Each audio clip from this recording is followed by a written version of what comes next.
ഒരു one time watch movie situation comedies ഒക്കെ അൽത്താഫ് നർമ്മ മുഹൂർത്തങ്ങളുണ്ട്, അതേപോലെ ചിന്തിക്കേണ്ട വിഷയങ്ങളുണ്ട്. കുഴപ്പമില്ല, ഒരു ആവറേജ് മൂവി കേട്ടോ. അത് ഒരു one time watch movie situation comedies ഒക്കെ അൽത്താഫിന്റെ സെയിം ശൈലി നമ്മൾ കാണുന്ന അൽത്താഫിന്റെ ഒരു ശൈലി ഉണ്ടല്ലോ, ആ ശൈലി തന്നെ ഇതിനകത്തും കുഴപ്പമില്ല. പിന്നെ ജോമോൻ കുഴപ്പമില്ല ചെയ്തിട്ടുണ്ട്. ഒരു average one time watch movie കുഴപ്പമില്ല. പുള്ളി ഇത് പോലുണ്ട്. മമ്മൂട്ടിയുടെ ഒരു നരസിംഹത്തിന്റെ ഡയലോഗ് പറയുന്ന ഒരു വെടിക്കെട്ട് സീനുണ്ട്. ഒരു ബംഗാളി വന്നിട്ട് അത് നല്ല കോമഡി ആയിട്ടുണ്ട്. ആ സീന് നന്നായിട്ട് പുള്ളി ചെയ്തിട്ടുണ്ട് കേട്ടോ. ബംഗാളി നന്നായിട്ട് ചെയ്തിട്ടുണ്ട്. നരസിംഹത്തിൽ മമ്മൂട്ടിയുടെ ഡയലോഗ് ഫുള്ളായിട്ടും പറയുന്നുണ്ട്. കൂടുതൽ ഡയലോഗ് കുഴപ്പമില്ല, നന്നായിട്ട് ചെയ്തിട്ടുണ്ട്. കുഴപ്പമില്ല.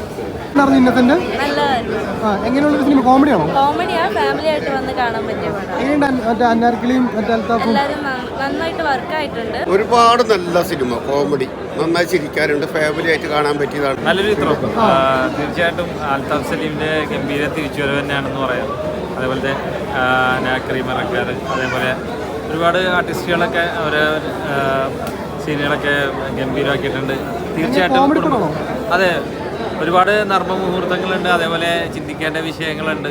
അതെല്ലാം നർമ്മത്തിൽ പൊതിഞ്ഞ് തന്നെ പ്രേക്ഷകർക്ക് ഇഷ്ടപ്പെടുന്ന രീതിയിൽ തന്നെ അണിയിച്ചൊരുക്കേണ്ടതാണ് ഈ പ്രവർത്തകർ. നല്ല ജോമൻ വളരെ മികച്ചൊരു കോംബോ തന്നെയായിരുന്നു. എനിക്ക് തോന്നുന്നു അൽത്താഫായിട്ട് ആദ്യമായിട്ടാണ് തോന്നുന്നത് ചെയ്യണത്. നല്ല രീതിയിൽ തന്നെ ഒരുപാട് പടങ്ങളിൽ അവർ വർക്ക് ചെയ്ത ഒരു എക്സ്പീരിയൻസ് ആണ് കിട്ടിയത്. പ്രേക്ഷകർക്ക് നല്ല രീതിയിൽ തന്നെ അത് എൻജോയ് ചെയ്യാൻ പറ്റും. ഭയങ്കര സീരിയസ് ആയിട്ടുള്ള ഇഷ്യൂനെ ഭയങ്കര ലൈറ്റ് ആയിട്ട് ഭയങ്കര ഹ്യൂമർ ആയിട്ടാണ് ചെയ്തത്. നന്നായിട്ടുണ്ട്.